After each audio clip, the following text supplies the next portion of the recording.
Welcome back to the deep dive. This is actually our final exploration in this particular series, and we're tackling a big one today, a profound text, the Kenopanishad.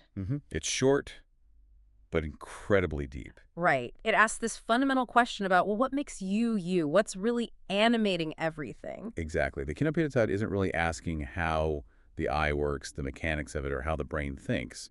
The question is more fundamental. By what power does the mind think? By what power does the eye see, the ear hear? What makes your breath go in and out?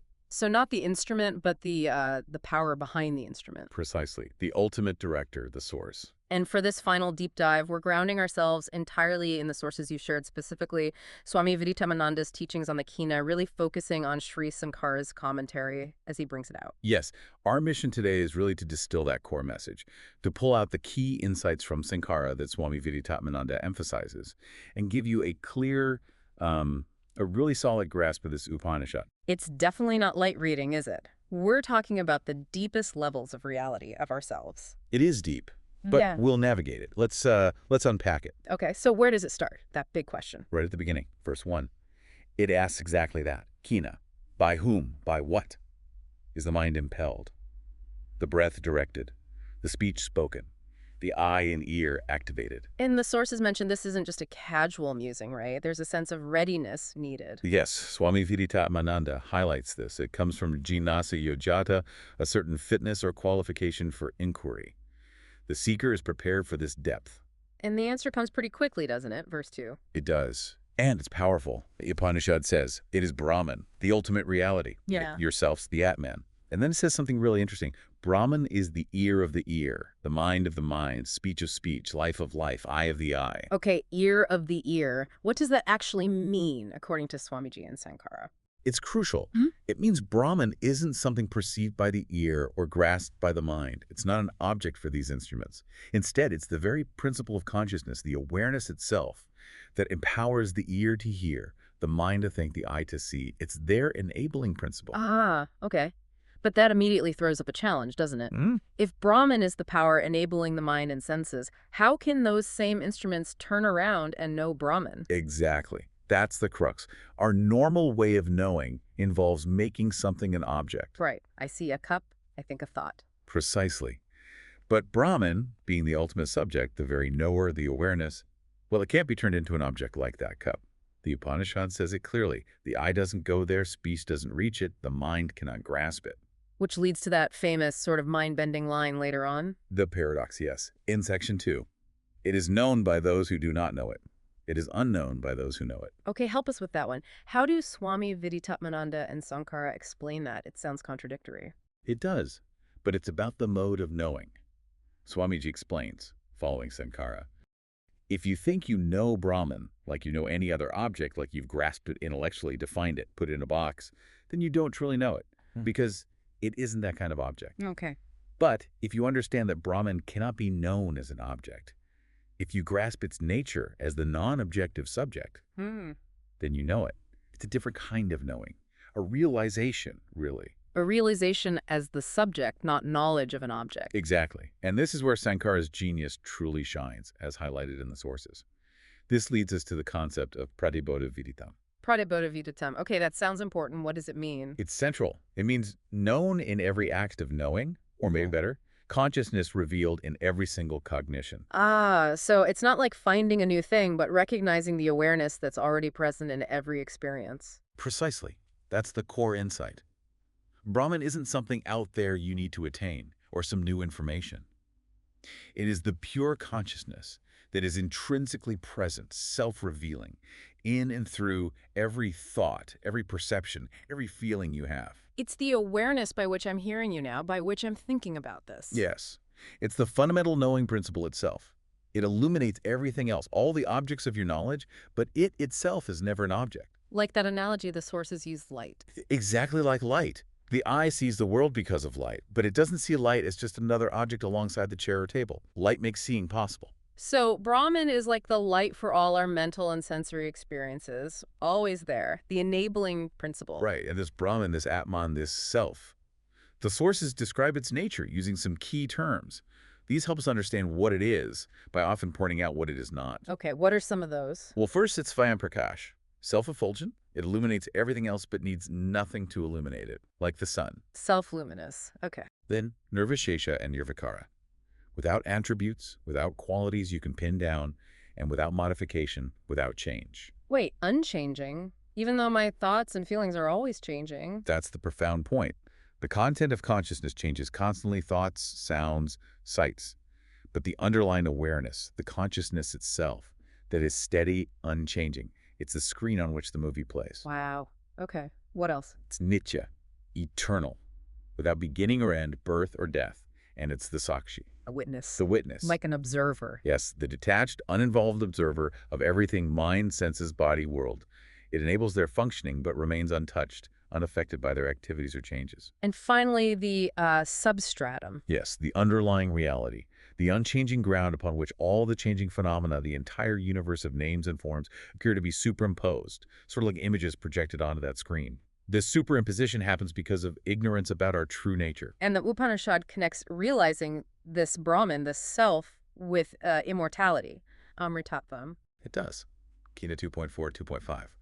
Realizing this leads to Amritatvam. But based on the sources, this isn't about the body living forever, is it? No, absolutely not physical immortality. It's freedom. Freedom from samsara, the cycle of birth, death, suffering, rebirth. It's liberation, moksha, attained right here, right now, in this life. Oh. By realizing your true identity is this eternal, unchanging, deathless Brahman. That realization itself cuts the root of sorrow, dukkha, which stems from identifying with the limited, changing, mortal body-mind complex. Okay, so if knowledge, jnana, is the direct path to this immortality, this freedom, where does action karma fit in? The sources distinguish karmakanda and jnanakanda. That's a very important distinction. Karmakanda actions, rituals, duties, often performed to gain results like worldly success or heavenly pleasures, cannot directly lead to knowing Brahman. Why not? Because Brahman isn't a result you can produce through action. It's not something you achieve or attain like going to heaven. It's nitya prapta, eternally present, already attained. It's your very nature. Actions produce temporary results. Brahman is permanent. But actions still have a role to play. They're not useless on the path. Not at all. The sources really emphasize the value of nishkama karma. Action without desire for the fruits, the results. Exactly. Performing your duties selflessly without attachment to personal gain. This purifies the mind. Chitta Shuddhi. And a pure mind is necessary for this knowledge. Yes. It makes the mind subtle, clear, calm, focused. It develops that jnasya gyata we mentioned, the fitness, the readiness to inquire deeply into the self and truly grasp the teaching. It prepares the ground for knowledge to dawn. And going back to the instruments, mind, senses, breath, we keep seeing they can't know Brahman directly. Right. They are animated by Brahman, but they can't perceive it as an object. The sources use terms like Chaitanya-adhisthata, the conscious director, or Pravartande, the impeller, the one setting things in motion. Brahman enables the seeing, but the eye can't see the enabler. This understanding then gets expanded to the whole universe, bringing in Ishwara, God. Yes. Ishwara is presented as Brahman viewed with attributes, specifically as the intelligent creator, sustainer, and director of the cosmos.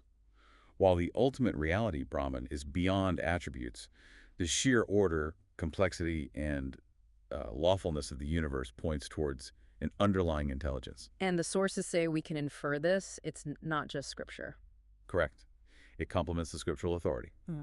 Looking at the world, its intricate design, the variety, the way actions, karma, lead to specific results, phogaphala, the whole system of cause and effect, karma vipaga, it strongly suggests an intelligent, conscious cause and director behind it all. Pratna purvakam, done with conscious effort or design. So things like suffering, they aren't just random acts of a cruel God. According to this view from the sources, no. Suffering is the consequence of past actions, karma. Ishara as the impartial witness, the sakshi on a cosmic scale, ensures the law of karma operates fairly. It's not arbitrary punishment, but the playing out of cause and effect, overseen by this divine intelligence. That makes sense. And the story in the Upanishad itself, the one with the yaksha and the gods, Agni, Vayu, Indra, how does that illustrate all this? Ah, that's a beautiful story, section 4. It's an allegory. The gods Agni, fire, Vayu, wind, even Indra, king of the gods, often symbolizing mind or ego, represent the powers within us and in nature. They become proud of their power. Okay. Then Brahman appears as a mysterious being, a yaksha. The gods try to assert their power over it.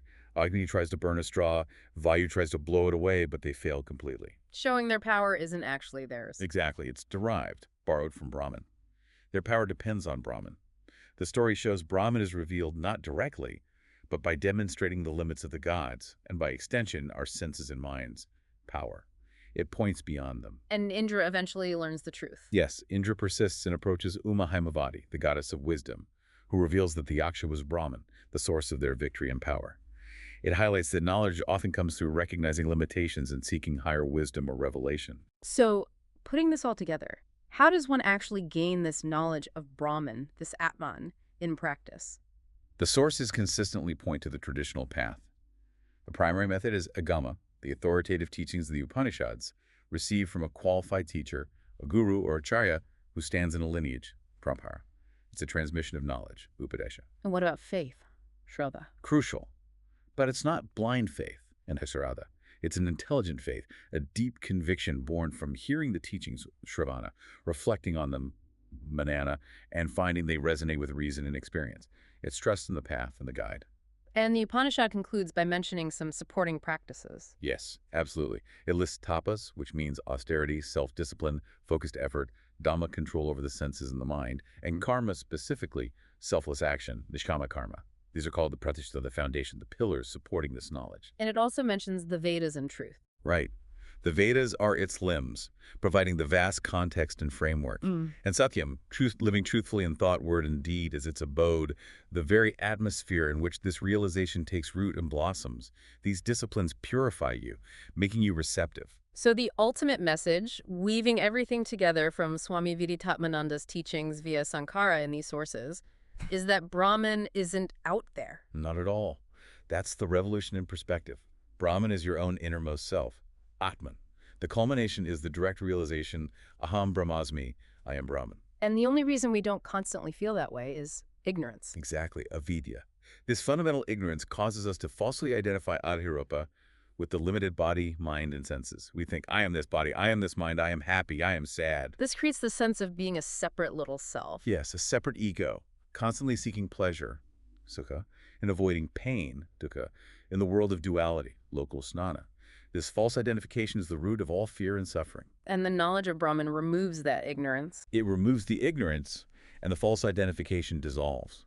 Like waking up from a dream, you realize your true nature was always there, untouched. And this comes back to Pratyabodha Vidatam. That's how it's realized. Yes, Yeah. it's the key. Knowing Brahman isn't like learning a new fact. It's recognizing the ever-present consciousness that enables all knowing.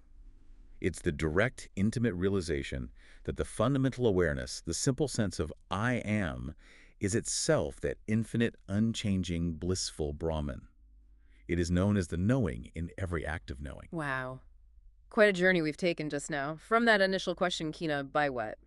Through Brahman as the answer, the challenge of knowing it, Sankara's insight of Pratyabodha Vidatam, its nature as the unchanging witness, the goal of immortality here and now, the roles of karma and jnana, ishwara, the yaksha story, the path.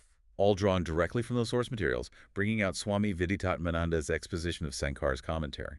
It's hoped that pulling these threads together has brought some clarity for you on this really essential Upanishad. Definitely. And this deep dive into the Kenopanishad, right to the heart of the inquiry into consciousness, marks the conclusion of this particular series of explorations we've been doing together. So as we wrap up this series, perhaps a thought to leave you with, something to reflect on from this final deep dive. If this consciousness, the very knowing that allows you to experience anything at all, if that is what's being pointed to as Brahman, the ultimate reality, how might that understanding, even as a possibility, start to shift how you see yourself, how you see the world around you day to day? What does it really, truly mean to be that which is known in every act of knowing?